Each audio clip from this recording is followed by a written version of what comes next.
Jadi Mas Febi, waktu beliau kan setelah diumumkan, kita satu-satu dipanggil. Ya, Jadi waktu saya itu ada 3 hal yang beliau pesan. Yang ya, pertama adalah karena ini masih pandemi, situasi yang sangat berbeda dibandingkan masa-masa yang lalu, maka beliau minta saya menjaga daya beli masyarakat.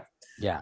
Maksudnya beliau daya beli masyarakat itu agar harga-harga stabil. Yang Hmm. pertama. Yang kedua, beliau memberikan arahan bahwa pentingnya untuk membantu UMKM melaksanakan atau aktif untuk ekspor Hmm. ke luar negeri. Salah satunya beliau memberikan contoh waktu beliau masih menjadi pengusaha di Solo dulu, beliau sempat mengikuti program di Kementerian Perdagangan, yaitu mendapatkan advice dari expert. Ini adalah orang-orang pensiun yang dulu mempunyai keahlian di bidangnya. Untuk khusus beliau adalah bagian daripada furniture dan mebel itu, pensiunan, programnya Kementerian Perdagangan membantu supaya barang-barang UMKM ini bisa bersaing di pasar ekspor, gitu ya. Itu yang kedua. Dan Ya, yang ketiga, beliau meminta supaya Indonesia aktif untuk membuka pasar-pasar untradisional. Jadi pasar untradisional itu adalah kalau misalnya kayak Tiongkok, Amerika Serikat, Singapura, itu pasar-pasar yang tradisional. Jadi beliau hmm. ingin pasar-pasar untradisional. Jadi pesannya kepada saya itu 3. Yang pertama adalah kestabilan harga karena daya beli masyarakat terganggu selama pandemik tersebut. Yang kedua, membantu UMKM untuk ekspor. Dan yang ketiga, mencari pasar-pasar baru yang disebut beliau sebagai non-traditional market. Ya, Pak Menteri. Ya. Kebetulan Pak Menteri ditunjuk sebagai pejabat di Kementerian Perdagangan pada saat dunia lagi mengalami pandemi yang luar biasa yang kita tidak pernah tahu kapan ini berakhir. Ketika diberi portofolio yang tidak ringan ini, apa yang Pak Lutfi rasakan?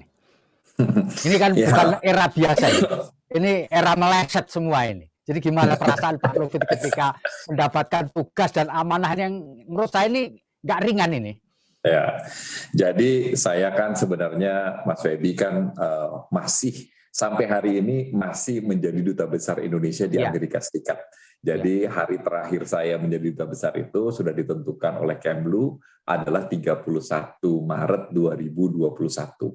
ya, Jadi waktu itu tuh pulang juga sedang bergejolak juga di Amerika Serikat ya, kan, karena Presiden Trump secara electoral vote sudah kalah dengan ya, Presiden Biden masa transisi. Tetapi kan mungkin teman-teman dari Tribune Network ini sudah pernah melihat foto saya bagaimana akrabnya dengan Presiden Donald Trump kan. ya. Itu Mas Fedi udah bisa atur-atur pesen-pesen kopi datang dari kantor yang mana, sampai kenal sama yang menjaga di White House itu, ngomongnya Indonesia again gitu loh Mas, karena saking akrabnya pembicaraan itu. Jadi tapi kan saya juga harus sebagai bagian daripada negara hukum yang mengakui kedaulatannya, tentunya saya juga dalam masa transisi ke Presiden Biden pada saat ini ya Mas Ya, Febia. Jadi tugas saya di Amerika Serikat itu juga puyeng luar biasa gitu. ya, Karena ini kan perbedaan, yang satu yang pertama adalah urusannya bilateral hubungannya, yang sekarang ini lebih kepada multilateral, yang satu kurang peduli terhadap climate change, lingkungan, yang satu sangat climate change dan lingkungan, yang satu maunya pokoknya yang penting dagangan beres, yang satu mau bicara hak asasi manusia. Ini juga tantangan. Jadi ya, tetapi ketika itu ya Mas Febi, secara jujur saya mengatakan bahwa saya ini adalah prajurit kan, gitu loh. ya, Jadi ditempatkan di mana saja, kapan saja, ya itu udah jadi resiko ketika saya masuk lagi ke pemerintahan, ada Garudanya di kartu nama saya, ya itu udah resiko. Jadi sekarang disuruh pindah, itu minta maaf ya Mas Febi, barang saya itu belum sampai di Amerika.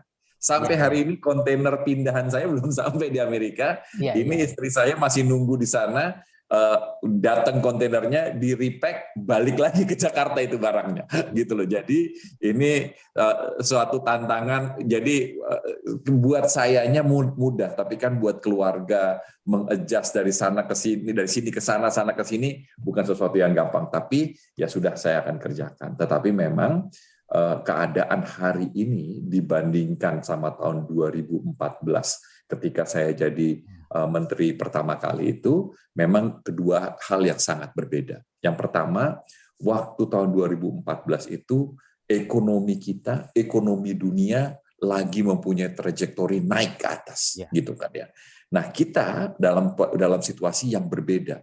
Jadi kalau saya bilang mencarikan istilah maraton, tahun 2014, 2012 sampai 2014 itu kita lagi lari di dalam turunan, gitu kan. Mudah itu kayaknya. Nah, sekarang ini kita ini sedang menanjak, terengah-engah gitu kan ya. Dan saya malah bilang waktu itu komennya, salah satu komen saya itu karena situasi kita ini kok ternyata impor kita turun gitu kan. Nanti saya terangin sama Mas Feby. Ini sepertinya ada yang salah di ankle saya ini gitu loh. Di ankle Indonesia ini ada yang terganggu. Mudah-mudahan tidak terkilir, mudah-mudahan hanya tegang ketat, keras saja gitu loh, belum sampai kram apalagi terkilir. Tapi ini kita mesti kita mesti sadari dan kita mesti memperbaiki. Dan mudah-mudahan kalau kita lihat trade result tahun 2020 dan trade result Januari 2021 itu, saya melihat secercah sinar di ujung terowongan, Mas Feby. Gitu loh. Terima kasih sudah nonton. Jangan lupa like, subscribe, dan share ya.